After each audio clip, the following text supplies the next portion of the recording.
तसं नाहीये. तुझी बायको सतत तुझ्या सोबत आहे, तुझ्या सुखात दुःखात संकटात. खरंच वैदे खूप गोड मुलगी आहे रे.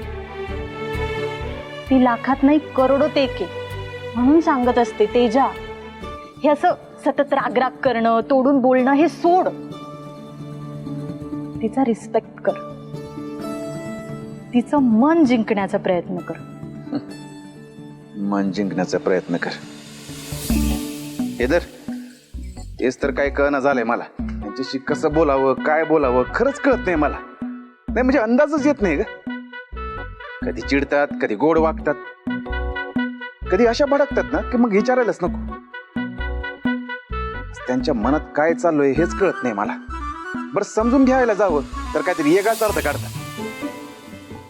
आता त्या दिवशीच बघितलंस ना तू कशा बोलले. आपण कोणाशी बोलतोय, कसं बोलतोय याचं भानच नाही त्यांना. आणि आज पत्रकारांसमोर बघितलंस ना, हे काहीतरी वेगळंच.